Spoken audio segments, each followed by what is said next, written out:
ಸಮುದಾಯದ ಮತಗಳು ವಿಭಜನೆಯಾಗಿ ಅಲ್ಲಿ MTB ನಾಗರಾಜ್ ಅವರು ಸೋಲ್ತಾರೆ.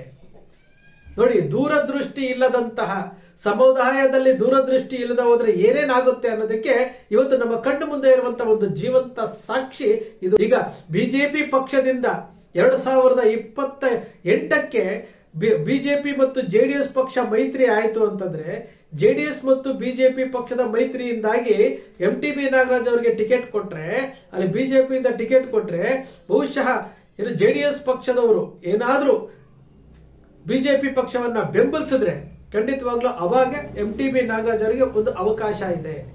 ಇಲ್ಲದೆ ಹೋದ್ರೆ ಅಲ್ಲಿಯೂ ಸಹ ಏನಾದರೂ ಆಟ ಆಡಿ ಮತ್ತೊಮ್ಮೆ MTB ನಾಗರಾಜ್ ಅವರನ್ನ ಸೋಲಿಸಬೇಕು ಅಂತ ಏನಾದರೂ ನಿರ್ಧಾರ ಮಾಡಿ ಕುತಂತ್ರಗಳೇನಾದರೂ ಆಯ್ತು ಅಂತಂದ್ರೆ MTB ನಾಗರಾಜ್ ಅವರು ಹ್ಯಾಟ್ರಿಕ್ ಸೋಲಾಗುತ್ತೆ. ಸಮುದಾಯದಲ್ಲಿ ದೂರದೃಷ್ಟಿಯ ಕೊರತೆ, ಸಮುದಾಯದಲ್ಲಿ ಒಗ್ಗಟ್ಟಿನ ಕೊರತೆ, ಜಾಗೃತಿ ಮತ್ತು ಸಂಘಟನೆ ಇಲ್ಲದಂತಹ ಸಮುದಾಯದಲ್ಲಿ ಯಾವ ರೀತಿ ನಾವು ನಷ್ಟವನ್ನ ಅನುಭವಿಸ್ತೀವಿ ಅನ್ನೋದಕ್ಕೆ ಒಂದು ಜೀವಂತ ಸಾಕ್ಷಿ ಬೆಂಗಳೂರಿನ ಹೊಸಕೋಟೆ ವಿಧಾನಸಭಾ ಕ್ಷೇತ್ರದಿಂದ ಕುರುಬ ಸಮುದಾಯದ ಶ್ರೀಮಂತ ರಾಜಕಾರಣಿ MTB ನಾಗರಾಜ್ ಅವರ ರಾಜಕೀಯ ಸ್ಥಿತಿಗತಿಗಳ ಬಗ್ಗೆ ನೋಡಿದ್ರೆ ನಮಗೆ ಅದರ ಅರಿವಾಗುತ್ತೆ. ನಮ್ಮ ಸಮುದಾಯದಲ್ಲಿ ರಾಜಕೀಯ ನಾಯಕರ ಕೊರತೆ. MTB ನಾಗರಾಜ್ ಅವರು ಹೊಸಕೋಟೆ ವಿಧಾನಸಭಾ ಕ್ಷೇತ್ರದಲ್ಲಿ ರಾಜಕೀಯ ಹಿಡಿತವನ್ನು ಹೊಂದಿದ್ದಂಥವರು, ಶಾಸಕರಾಗಿದ್ದಂಥವರು, ಸಚಿವರಾಗಿದ್ದಂಥವರು. ಅಂತಹ MTB ನಾಗರಾಜ್ ಅವರು ಯಾರು ದಾರಿ ತಪ್ಪಿಸಿದ್ರೋ ಗೊತ್ತಿಲ್ಲ, ಯಾವ ರೀತಿ ಯೋಚನೆ ಮಾಡಿದ್ರೋ ಗೊತ್ತಿಲ್ಲ. ಆಪರೇಷನ್ ಕಮಲಕ್ಕೆ ಒಳಗಾದ್ರು, ಸಚಿವರಾಗಿದ್ರು ಸಹ ಆಪರೇಷನ್ ಕಮಲಕ್ಕೆ ಒಳಗಾಗಿ ಸಚಿವ ಸ್ಥಾನಕ್ಕೆ ರಾಜೀನಾಮೆ ಕೊಟ್ಟು ಶಾಸಕ ಸ್ಥಾನಕ್ಕೆ ರಾಜೀನಾಮೆ ಕೊಡ್ತಾರೆ. ರಾಜೀನಾಮೆ ಕೊಟ್ಟು ಭಾರತೀಯ ಜನತಾ ಪಕ್ಷ ಅಧಿಕಾರಕ್ಕೆ ಬರೋದಕ್ಕೆ ಮೂಲ ಕಾರಣಕರ್ತರು ಅವರು ಆಗ್ತಾರೆ. ಆದರೆ ಬೈ ಎಲೆಕ್ಷನ್ ಆಗುತ್ತೆ. ಬೈ ಎಲೆಕ್ಷನ್ ಅಲ್ಲಿ MTB ನಾಗರಾಜ್ ಅವರನ್ನ ಆ ಕ್ಷೇತ್ರದ ಜನ ಸೋಲಿಸ್ತಾರೆ ಅನ್ನೋದಕ್ಕಿಂತ ನಮ್ಮ ಸಮುದಾಯದ ಬೈರತಿ ಸುರೇಶ್ ಅವರ ಧರ್ಮಪತ್ನಿಯವರನ್ನ ಕಾಂಗ್ರೆಸ್ ಪಕ್ಷದಿಂದ ಟಿಕೆಟ್ ಕೊಡ್ತಾರೆ. ಕಾಂಗ್ರೆಸ್ ಪಕ್ಷದ ಟಿಕೆಟ್ ಕೊಟ್ಟ ನಂತರ ಅಲ್ಲಿ ಸಮುದಾಯದ ಮತಗಳು ವಿಭಜನೆ ಆಗುತ್ತೆ. ಸಮುದಾಯದ ಮತಗಳು ವಿಭಜನೆಯಾಗಿ ಅಲ್ಲಿ MTB ನಾಗರಾಜ್ ಅವರು ಸೋಲ್ತಾರೆ. ನೋಡಿ, ದೂರದೃಷ್ಟಿ ಇಲ್ಲದಂತಹ ಸಮುದಾಯದಲ್ಲಿ ದೂರದೃಷ್ಟಿ ಇಲ್ಲದ ಹೋದ್ರೆ ಏನೇನಾಗುತ್ತೆ ಅನ್ನೋದಕ್ಕೆ ಇವತ್ತು ನಮ್ಮ ಕಣ್ಣು ಮುಂದೆ ಇರುವಂತಹ ಒಂದು ಜೀವಂತ ಸಾಕ್ಷಿ ಇದು. ಯಾತಕ್ಕೆ ಶ್ರೀ ಕನಕ ಟಿವಿ ಪದೇ ಈ ವಿಚಾರವನ್ನ ಪ್ರಸ್ತಾಪ ಮಾಡುತ್ತೆ ಅಂತಂದ್ರೆ, ಹಿಂದೆ ಆಗಿರುವಂತಹ ತಪ್ಪುಗಳು ಮುಂದೆ ಆಗಬಾರದು. ಹಿಂದೆ ಆಗಿರುವಂತಹ ನಮ್ಮನ್ನ ನಾವು ಕಾಲು ಎಳ್ಕೊಂಡು ನಮ್ಮ ಅವಕಾಶಗಳನ್ನ ನಾವು ಏನ್ ಕಳ್ಕೊಂಡಿದ್ದೀವಿ ಮುಂದೆ ಆಗಬಾರದು. ಮುಂದಿನ 2028ರ ನಂತರ ಸಮುದಾಯ ಶೂನ್ಯದತ್ತ ಹೋಗುತ್ತೆ ರಾಜಕೀಯ ಕ್ಷೇತ್ರದಲ್ಲಿ. ಆ ಕಾರಣಕ್ಕೋಸ್ಕರ ಇವೆಲ್ಲವೂ ಪಾಠ ಆಗಬೇಕು ಅನ್ನೋ ಒಂದು ಕಾರಣಕ್ಕೋಸ್ಕರವಾಗಿ ಶ್ರೀ ಕನಕ ಟಿವಿಯ ಮೂಲಕ ಜಾಗೃತಿ ಮೂಡಿಸುವಂತಹ ಕೆಲಸ, ಸತ್ಯವಾದ ಪಾರದರ್ಶಕವಾದಂತಹ ವಿಚಾರಗಳನ್ನು ತಿಳಿಸುವಂತಹ ಪ್ರಯತ್ನ. ಸಿದ್ದರಾಮಯ್ಯನವರ ನಂತರ ಯಾರು ಎಂಬ ಪ್ರಶ್ನೆಗೆ ಉತ್ತರವಿಲ್ಲ ನಮ್ಮಲ್ಲಿ. ಸಿದ್ದರಾಮಯ್ಯನವರ ನಂತರ ಈ ಸಮುದಾಯವನ್ನ ಮುನ್ನಡೆಸುವಂತಹ ರಾಜಕಾರಣಿಗಳು ರಾಜ್ಯ ಮಟ್ಟದಲ್ಲಿ ಯಾರು ಅಂದ್ರೆ ಯಾರೂ ಇಲ್ಲ. ಎಲ್ಲರೂ ನಿವೃತ್ತಿ ಅಂಚಿನಲ್ಲಿದ್ದಾರೆ. MTB ನಾಗರಾಜ್ ಅಂತಹ ಖಡಕ್ ರಾಜಕಾರಣಿ ನಮ್ಮ ಸಮುದಾಯಕ್ಕೆ ಬೇಕಾಗಿತ್ತು. ಅವರು ರಾಜೀನಾಮೆ ಕೊಡಬಾರ್ದಾಗಿತ್ತು. ಬೈ ಎಲೆಕ್ಷನ್ ಬಿಜೆಪಿ ಪಕ್ಷಕ್ಕೆ ಹೋಗಿ ರಾಜೀನಾಮೆ ಕೊಡಬಾರ್ದಾಗಿತ್ತು. ತಟಸ್ಥವಾಗಿದ್ದಿದ್ರೆ ಬಹುಶಃ MTB ನಾಗರಾಜ್ ಅವರು ಕಾಂಗ್ರೆಸ್ ಪಕ್ಷದಲ್ಲಿ ಇದ್ದಿದ್ರೆ ಅವರು ಮತ್ತೊಮ್ಮೆ 2023ರಲ್ಲಿ ಶಾಸಕರಾಗಿರ್ತಿದ್ರು. ಸ್ವಾಭಿಮಾನಿ ಹೆಸರು ಹೇಳಿಕೊಂಡು ಅಲ್ಲಿ ಶರತ್ ಬಚ್ಚೇಗೌಡರು ಪಕ್ಷೇತರ ಅಭ್ಯರ್ಥಿಯಾಗಿ ನಿಂತು ಗೆಲ್ತಾರೆ. MTB ನಾಗರಾಜ್ ಅವರು ಸೋಲ್ತಾರೆ.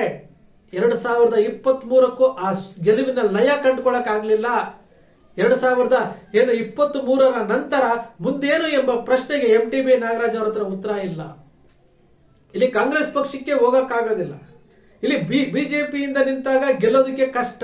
ಹಾಗಾದ್ರೆ ಮುಂದೆ ಏನು? ಈ ಅತಂತ್ರ ಸ್ಥಿತಿ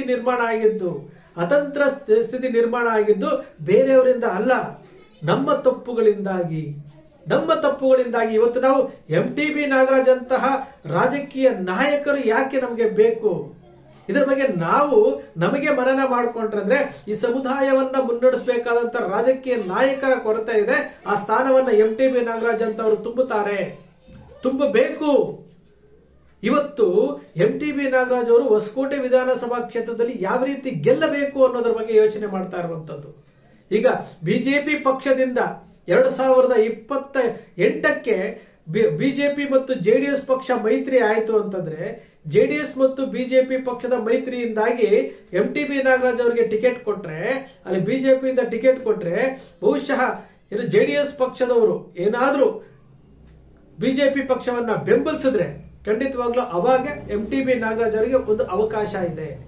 ಇಲ್ಲದೆ ಹೋದ್ರೆ ಅಲ್ಲಿಯೂ ಸಹ ಏನಾದರೂ ಆಟ ಆಡಿ ಮತ್ತೊಮ್ಮೆ MTB ನಾಗರಾಜ್ ಅವರನ್ನ ಸೋಲಿಸಬೇಕು ಅಂತ ಏನಾದರೂ ನಿರ್ಧಾರ ಮಾಡಿ ಕುತಂತ್ರಗಳೇನಾದರೂ ಆಯ್ತು ಅಂತಂದ್ರೆ MTB ನಾಗರಾಜ್ ಅವರು ಹ್ಯಾಟ್ರಿಕ್ ಸೋಲಾಗುತ್ತೆ. ಆದರೆ ಎಚ್ಚರಿಕೆಯಿಂದ ಹೆಜ್ಜೆ ಇಡಬೇಕಾಗಿರುವಂಥದ್ದು MTB ನಾಗರಾಜ್ ಅವರ ಮುಂದೆ ಇದೆ. ಎಚ್ಚರಿಕೆ ಹೆಜ್ಜೆ. ಇಲ್ಲಿ ಸಮುದಾಯ MTB ನಾಗರಾಜ್ ಅವರು ಗೆದ್ರೆ ಸಮುದಾಯ ಗೆದ್ದಂತೆ. ಒಂದು ಬೈ ಎಲೆಕ್ಷನ್ ಅಲ್ಲಿ ನಮ್ಮ ಸಿದ್ದರಾಮಯ್ಯನವರಾಗಿರ್ಲಿ, ಬೈತಿ ಸುರೇಶ್ ಅವರಾಗ್ಲಿ ಸ್ವಲ್ಪ ಚಾಣಕ್ಷತನ ಉಪಯೋಗಿಸ್ಕೊಂಡು ಸುಮ್ಮನೆ ಇದ್ದಿದ್ರೆ, ಬೇರೆ ಯಾರನ್ನಾದ್ರೂ ಕಾಂಗ್ರೆಸ್ ಪಕ್ಷದ ಅಭ್ಯರ್ಥಿಯನ್ನಾಗಿ ಮಾಡಿದ್ರೆ ಬಹುಶಃ MTB ನಾಗರಾಜ್ ಅವರು ಗೆಲ್ತಿದ್ರು. MTB ನಾಗರಾಜ್ ಅವರು ಗೆಲ್ತಿದ್ರು, ಶಾಸಕರಾಗಿರ್ತಿದ್ರು. ಆದ್ರೆ ಆ ಕೆಲಸ ಮಾಡಲೇ ಇಲ್ಲ. ನಮ್ಮ ತಪ್ಪಿನ ಅರಿವಿಂದಾಗಿ ನಮ್ಮ ತಪ್ಪಿನ ಅರಿವು ಇವತ್ತಿಗೂ ಆಗ್ತಾ ಇಲ್ಲ. ನಮ್ಮ ತಪ್ಪಿನಿಂದಾಗಿ ಇವತ್ತು ನಾವು MTB ನಾಗರಾಜ್ ಅಂತಹ ಒಬ್ಬ ಶಾಸಕರನ್ನ, ಒಬ್ಬ ಸಚಿವರನ್ನ, ಸಮುದಾಯದ ಒಬ್ಬ ರಾಜಕಾರಣಿಯನ್ನ ನಾವು ರಾಜಕೀಯ ಕ್ಷೇತ್ರದಿಂದ ದೂರ ಮಾಡ್ಕೊಳ್ತಾ ಇದೀವೇನೋ. 2028ಕ್ಕಾದ್ರೂ MTB ನಾಗರಾಜ್ ಅವರು ಶಾಸಕರ ಆಗಲೇಬೇಕು. ಈ ಸಮುದಾಯವನ್ನ ಮುನ್ನಡೆಸಬೇಕಾದಂತಹ ನಾಯಕರಲ್ಲಿ MTB ನಾಗರಾಜ್ ಅವರು ಒಬ್ರು ಇದ್ದಾರೆ. ಆದರೂ ಸಹ ನಾವು ಪ್ರಯತ್ನಗಳನ್ನ ಬಿಡುವಂತಿಲ್ಲ. ನಮ್ಮಲ್ಲಿ ನಾವು ಕಾಲು ಎಳ್ಕೊಳ್ಳೋದನ್ನ, ನಮ್ಮಲ್ಲಿ ನಾವು ಟೀಕೆ ಮಾಡೋದನ್ನ ಫಸ್ಟ್ ಕಡಿಮೆ ಮಾಡಿ, ಸಮುದಾಯದಲ್ಲಿ ರಾಜಕೀಯ ನಾಯಕರ ಕೊರತೆ ಇದೆ, ಯುವ ನಾಯಕರನ್ನ ನಾವು ತರಬೇಕಾಗಿದೆ, ಮಾರ್ಗದರ್ಶನ ಕೊಡಬೇಕಾಗಿದೆ. ಆ ಕೆಲಸ MTB ನಾಗರಾಜ್ ಅಂತವ್ರು ಮಾಡಬೇಕಾಗಿದೆ. ಈಗಾಗಲೇ ಸಮುದಾಯದ ಹಿರಿಯ ರಾಜಕಾರಣಿಗಳು ಬಹುತೇಕ ನಿವೃತ್ತಿಯಾಗಿದ್ದಾರೆ. ವಿಶ್ವನಾಥ್ ಅವರು, ರೇವಣ್ಣವರು, ಈಶ್ವರಪ್ಪನವರು ಎಲ್ಲ ನಿವೃತ್ತಿ ಆಗಿದ್ದಾರೆ. ಇಂತಹ ಸಮಯದಲ್ಲಿ ಮುನ್ನಡೆಸಬೇಕಾಗಿದ್ದಂಥವ್ರು ಯಾರು? ಇಲ್ಲೊಬ್ರು ಅಲ್ಲೊಬ್ರು ಇರುವಂತಹ MTB ನಾಗರಾಜ್ ಅಂತವರು ಅವರ ಲಯವನ್ನ ಕಂಡುಕೊಂಡು ಸಮುದಾಯವನ್ನ ಮುನ್ನಡೆಸಬೇಕಾಗುತ್ತೆ. ಆ ಕೆಲಸ ಮಾಡೋದಕ್ಕೆ ನಾವೆಲ್ಲರೂ ಸಹ ಕೈ ಜೋಡಿಸಿ ಸಮುದಾಯದ ನಾಯಕರನ್ನ ಬೆಳೆಸುವಂತಹ ಕೆಲಸ ಆಗಬೇಕು. ಸಮುದಾಯದ ನಾಯಕರನ್ನ ಬೆಳೆಸುವಂತಹ ಕೆಲಸ ಆದಾಗ ಈ ಸಮುದಾಯ ಇವತ್ತು ರಾಜಕೀಯ ಕ್ಷೇತ್ರದಲ್ಲಿ ತನ್ನ ಶಕ್ತಿ ಪ್ರದರ್ಶನ ಮಾಡಬೇಕಾಗುತ್ತೆ. 2028ರ ವಿಧಾನಸಭಾ ಕ್ಷೇತ್ರದಲ್ಲಿ ಸಮುದಾಯದಿಂದ 30 ಜನ, ಕನಿಷ್ಠ 25ರಿಂದ 30 ಜನ ಶಾಸಕರಾಗಿ ಆಯ್ಕೆ ಆಗಬೇಕು. ಈ ಗುರಿಯನ್ನು ಇಟ್ಕೊಂಡು ನಾವು ಹೊರಟಾಗ ಖಂಡಿತವಾಗಲೂ ಗುರಿ ಮುಟ್ತೇವೆ ಅಂತ ಹೊರಟಾಗ ಖಂಡಿತವಾಗಲೂ ಆಗುತ್ತೆ. ಅಂತಹ ನಾಯಕರನ್ನ ನಾವು ತಯಾರು ಮಾಡಬೇಕಾಗಿದೆ, ಹುಡುಕಬೇಕಾಗಿದೆ. 100 ಜನ ಯುವಕರನ್ನ ನಾವು ತಯಾರು ಮಾಡಬೇಕಾಗಿದೆ. 100 ಜನ ಯುವಕರನ್ನ ತಯಾರು ಮಾಡಿ ಒಂದು ಪಡೆಯನ್ನ ಕಟ್ಟಬೇಕಾಗಿದೆ. ಸಮುದಾಯದಲ್ಲಿ ರಾಜಕೀಯ ಶಕ್ತಿ ಕ್ಷೀಣಿಸ್ತಾ ಇರೋ ಸಮಯದಲ್ಲಿ ನಾವೆಲ್ಲರೂ ಸೇರಿ ಪ್ರಯತ್ನ ಮಾಡಿದ್ರೆ ಖಂಡಿತವಾಗ್ಲೂ ಆಗುತ್ತೆ. ಇವತ್ತು ಸಮುದಾಯದ ಶ್ರೀಮಂತ ರಾಜಕಾರಣಿ ನಮ್ಮ ಸಮುದಾಯದ ಒಗ್ಗಟ್ಟಿನ ಕೊರತೆಯಿಂದಾಗಿ, ದೂರದೃಷ್ಟಿಯ ಕೊರತೆಯಿಂದಾಗಿ ಇವತ್ತು MTB ನಾಗರಾಜ್ ಅವರು 2 ಬಾರಿ ಸೋಲನ್ನು ಅನುಭವಿಸಬೇಕಾಯಿತು. 2028ಕ್ಕೆ ಖಂಡಿತವಾಗ್ಲೂ MTB ನಾಗರಾಜ್ ಅವರು ಗೆಲ್ತಾರೆ, ಶಾಸಕರಾಗ್ತಾರೆ, ಸಮುದಾಯವನ್ನ ಮುನ್ನಡೆಸ್ತಾರೆ ಎಂಬ ವಿಶ್ವಾಸ ಶ್ರೀ ಕನಕ ಟಿವಿಗಿದೆ. ನಾವು ತಪ್ಪುಗಳನ್ನ ಫಸ್ಟ್ ಮೆಲುಕು ಹಾಕೊಳ್ಬೇಕು, ಆತ್ಮಾವಲೋಕನ ಮಾಡ್ಕೊಳ್ಬೇಕು. ಎಲ್ಲವೂ ಆದ ನಂತರ ಎಲ್ಲಿ ನಾವು ತಪ್ತಾ ಇದ್ದೀವಿ, ತಪ್ಪಿದ್ದನ್ನ ಎಲ್ಲಿ ಸರಿ ಮಾಡ್ಕೊಳ್ಬೇಕು ಅನ್ನೋ ವಿಚಾರವನ್ನ ನಾವು ಮಾಡ್ಕೊಂಡಾಗ ಖಂಡಿತವಾಗಲೂ ಒಂದು ಗುರಿಯನ್ನ ಮುಟ್ಟುತ್ತೇವೆ. ನಾವು ಮುಂದಿನ 2028ಕ್ಕೆ 25ರಿಂದ 30 ಜನ ಶಾಸಕರನ್ನ ಗೆಲ್ಲಿಸುವಂತಹ ಒಂದು ಗುರಿಯನ್ನು ಇಟ್ಕೊಂಡು ಹೊರಟಾಗ ಖಂಡಿತವಾಗಲೂ ನಾವು ಗುರಿ ಮುಟ್ತೇವೆ. ಬಂಧುಗಳೇ, ಶ್ರೀ ಕನಕ ಟಿವಿ ಯಾವತ್ತೂ ಸೃಷ್ಟಿ ಮಾಡೋದಿಲ್ಲ, ಕಲ್ಪನೆ ಮಾಡೋದಿಲ್ಲ, ವಾಸ್ತವದ ವಿಚಾರವನ್ನು ವಿಶ್ಲೇಷಣೆ ಮಾಡುತ್ತೆ. ನಿಮ್ಮ ಕನಕ ಟಿವಿಯ ವಿಶ್ಲೇಷಣೆ ನಿಮ್ಗೆ ಇಷ್ಟ ಆಯಿತು ಅಂದರೆ ಸಬ್ಸ್ಕ್ರೈಬ್ ಆಗಲಿಲ್ಲ ಅಂದರೆ ಸಬ್ಸ್ಕ್ರೈಬ್ ಮಾಡ್ಕೊಳ್ಳಿ. ಪಕ್ಕದಲ್ಲಿ ಕಾಣುವಂಥ ಬೆಲ್ ಐಕಾನ್ ಪ್ರೆಸ್ ಮಾಡಿ, ಶೇರ್ ಮಾಡಿ, ಪ್ರೋತ್ಸಾಹ ನೀಡಿ.